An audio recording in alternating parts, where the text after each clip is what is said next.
Welcome to a special episode of the Maltepe Dental Podcast. I am Daniel, and I am joined today by Sarah. And Sarah, before we say anything else, we need to be straight with people about what this episode is, because otherwise, nothing that follows is worth listening to. Agreed. So let us do that first. There is a study. It is called Top 5 Dental Veneer Clinics in Turkey for International Patients. It was published on the 18th of July, 2026, and updated on the 28th by Prismoon LLC, which is a digital marketing agency based in McLean, Virginia. Two things to note straight away. The rankings reflect a January 2026 data snapshot, so figures move, and it is veneer-specific. The study says a clinic's position in it reflects veneer excellence specifically, not overall dentistry. Maltepe Dental Clinic ranked number 1. And you are listening to this on Maltepe's own podcast. Which is exactly the situation where a listener should get suspicious. They should. So here is what the study itself says about its own independence, and I am quoting, Prismoon has no financial relationship with and received no payment or placement fee from any clinic in this study. Clinics were not notified in advance. That is their statement, not ours. We did not commission it, we did not pay for it, and nobody here knew it was coming. And what the study is not. Also, in their own words, it is an editorial analysis of public data, it is not an on-site clinical audit, and it is not medical advice. They also say that where a data point could not be independently verified, it is flagged in the text rather than presented as fact. I want to underline that one, because it comes up later and it matters. Good. So with all of that on the table, let us actually go through it, because the methodology is more interesting than most rankings you will read. How did they get from every clinic in Turkey down to 5? 4 stages. Stage 1, they identified international-facing Turkish clinics offering veneers, which gave them more than 40. Stage 2 was a verification filter, looking at reviews, evidence, and licensing, and that cut it to roughly 15. Stage 3 was the weighted scoring, which produced the ranking. Stage 4 was cross-verification to confirm the top 5. So 40 plus, down to 15, before anybody was even scored. Correct. 25 or so clinics never made it to the scoring stage at all, because they could not clear the evidence and licensing filter. Talk me through the 7 criteria. Reviews and patient satisfaction, 20%. Clinical philosophy and materials, 18%. In-house laboratory and technology, 15%. Accreditation and licensing, 15%. Value for money, 12%. Longevity, meaning years in service, 10%. And international presence and aftercare, 10%. I noticed there was also a hard requirement, separate from the scoring. Yes, and it works 2 ways, which is easy to garble. In-house laboratory capability, or a dedicated and tightly controlled lab, is scored as its own category at 15%, and it was also treated as a baseline requirement to make the shortlist at all, so it is both a gate and a variable. And their reasoning is specific. It enables same visit adjustments, which is what a conservative workflow actually needs. If you are shaving a fraction of a millimeter and the fit has to be exact, you cannot be couriering that to a third party while the patient's flight home gets closer. Let us talk about reviews, because 20% is the single biggest weight, and reviews are also the easiest thing in the world to fake. The study is unusually blunt about this. It states that the Turkish dental market has a documented problem with purchased Trustpilot reviews. And I want to be very clear that this is a statement about the market as a whole. It is not an allegation against any clinic in the top 5. Their response to it was methodological. Rather than trusting star ratings, they cross-checked recency, whether reviews looked organically originated, and whether they contained named clinician detail. They also used a 5-tier source hierarchy for everything in the study. Tier 1 is peer-reviewed research and health authorities. Tier 2 is government regulation and official statistics. Tier 3 is independent reviews, Trustpilot, Google, Bookamed. Tier 4 is reputable media and market data. And Tier 5, the lowest, is self-reported or anecdotal, which includes clinic websites. Clinic websites are the bottom tier. Bottom tier, which is the correct place for them, and I say that as somebody talking on a clinic's podcast. Before the countdown, there is a clinical distinction the study builds everything on. Explain it. This is the heart of it. A conservative veneer is an ultra-thin ceramic shell, roughly 0.3 to 0.7 of a millimeter, and fitting it removes only a sliver of enamel. An aggressive full-coverage crown is a cap, and preparing a tooth for one can involve removing around 60 to 70% of the tooth. Those are wildly different procedures that can produce a similar-looking smile, and the study's line on this is very quotable. The most important question you can ask a clinic is not how white, but how much of my natural tooth do you remove? Is there evidence behind favoring the conservative end, or is that just a preference? There is published evidence, and it is worth being precise about what it does and does not show, because this gets overstated constantly. Morimoto and colleagues in 2016 in the International Journal of Prosthodontics reported cumulative ceramic veneer survival of about 89% at a median follow-up of 9 years, and around 94% for glass ceramic. And importantly, that paper states it was not possible to analyze the influence of preparation design on failure rates. So it tells you veneers last well. It does not, by itself, settle conservative versus aggressive. Then there is a 2018 review by Alothman and Bamasood, which quotes a randomized trial by Layton and Walton from 2012, reporting 96% survival at 10 years and 91% at 20. That is one trial, quoted inside a review, and the same review reports lower figures from other studies. So the fair summary is that conservative preparation is associated with strong long-term survival, not that it is proven superior. 91% still in place at 20 years is a strong number. It is, with exactly the caveat I just gave. And it is worth saying that none of this makes full coverage wrong. There are teeth that genuinely need it. It means the study chose to weight the conservative end, and it told you it was doing that. Right. Let us count down. Number 5. Number 5 is West Dent Clinic in Izmir on the Aegean coast. They hold ISO 9001 certification. They use digital smile design and volumetric tomography. They offer all-inclusive package pricing, and the study cites starting prices of from around €2,000 for 8 EMAX units, and from around €3,500 for 16.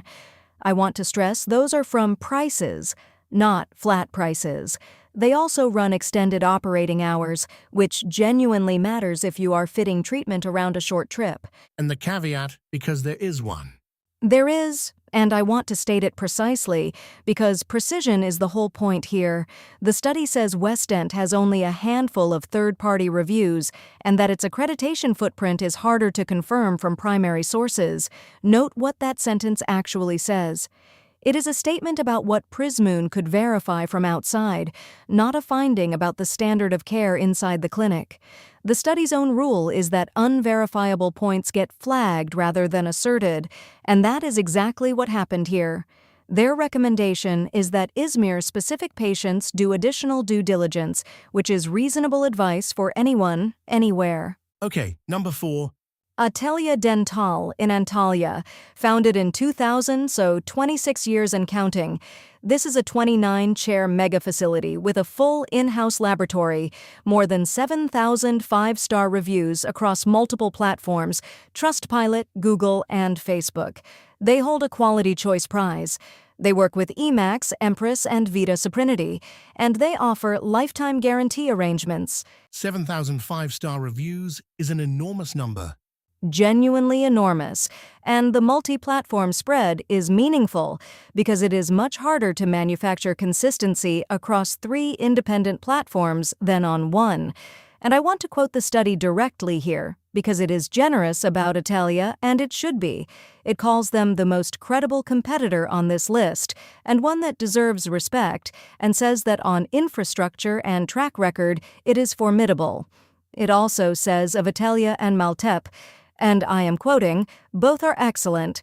They are simply built for different patients."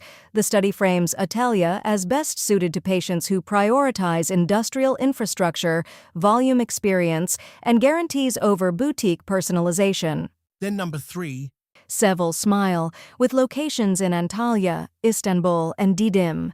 Trustpilot 4.8 from more than 1,000 reviews, with named dentists listed.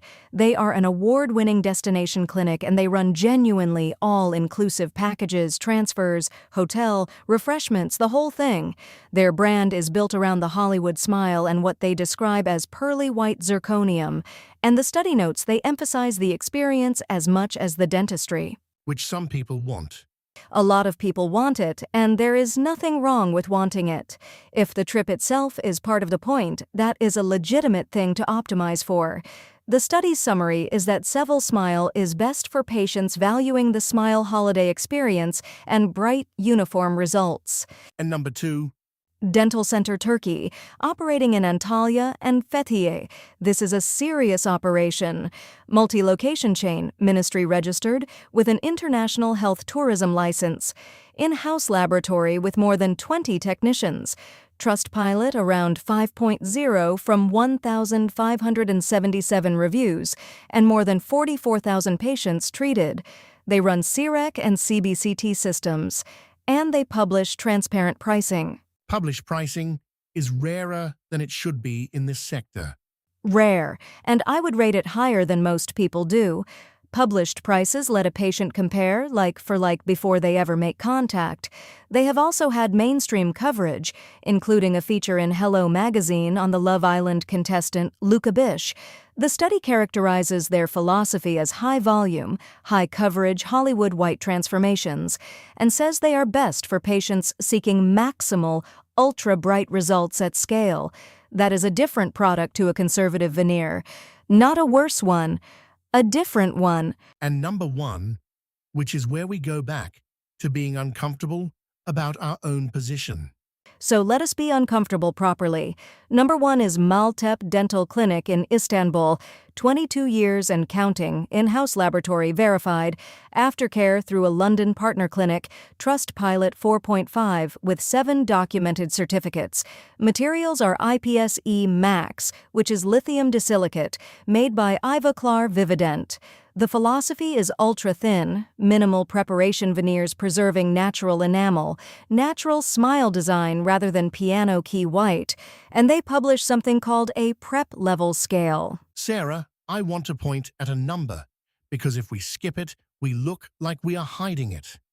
4.5 on Trustpilot is the lowest of the star averages this study actually publishes. It is, and thank you for saying it out loud. The study publishes a Trustpilot star average for 3 of the 5.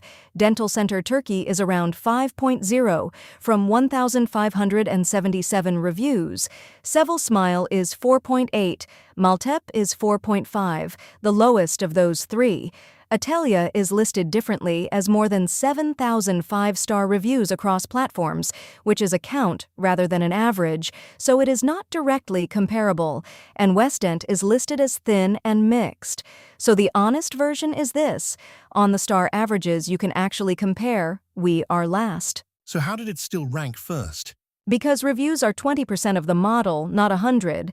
The other 80% is clinical philosophy and materials, the lab, accreditation and licensing, value for money, longevity and international presence and aftercare. And the line the study is most emphatic about is the aftercare one. These are their words, and I want to flag clearly that this is their characterization of the market, not something we have independently tested. Aftercare, reviews and any adjustment can happen on home soil in London, a safety net for UK and European patients that almost no Turkish clinic can offer. If you wait what happens 6 months after the flight home, that matters a great deal. If you wait the star rating, it does not. Which is the honest way to put it. A different model would produce a different winner. A different model absolutely would. And the study effectively concedes that by publishing a matching table, which I think is the most useful thing on the page, if you want conservative veneers with home soil aftercare, it points to Maltepe. If you want a maximal, ultra-white Hollywood transformation, it points to Dental Center Turkey. If you want the glamorous smile holiday experience, Seville Smile. If you want a large facility with lifetime guarantees, Italia. And if you specifically need Izmir or package pricing, West Dent, with the note to verify first. That is a ranking that admits the number one is not the answer for everybody. Which is the only kind of ranking worth reading. Before we finish, the study ends with 5 checks to run before booking anywhere. Give us those, because they are useful whichever clinic somebody picks. 1. Ask veneer or crown and insist on written documentation of how much tooth is being removed. 2. Verify credentials, meaning named dentists, the Ministry of Health and Health Tourism license, and lab certification. 3. Get an itemized quote covering materials, unit count, and failure protocols. 4. Read the warranty properly, its length, its coverage, and how a revision is actually handled from abroad. 5. Pressure test the reviews. Look for recent, specific, verifiable outcomes rather than star counts. Every one of those is a question a confident clinic can answer. All 5. And if you want to read the whole thing rather than take our summary of it, the study is on the Prismoon website, and there is a downloadable methodology supplement covering the research design, timeline, scoring model, and verification protocol. So that is our episode. To repeat the disclosure we opened with, because it should bookend this rather than just introduce it. This is Maltepe Dental Clinic's podcast. Maltepe ranked first in the study we just described. The study was produced independently by Prismoon LLC, a digital marketing agency. No clinic paid for inclusion or placement, and no clinic was notified in advance. And 2 more things worth repeating. The rankings reflect a January 2026 snapshot, so numbers move. And the study is veneer-specific, so a position in it reflects veneer work rather than overall dentistry. Prismoon asks that names, awards, and figures be reconfirmed against primary sources before anybody republishes them, and that applies to us as much as to anyone. Sarah, thank you. Thank you, Daniel. And the standing reminder for everybody listening. This episode is a summary of an editorial study of public data. It is not a clinical audit, and it is not medical advice. Nobody here has examined your teeth. Before you book anything, anywhere, get a proper consultation with a qualified dentist. Take care of yourselves.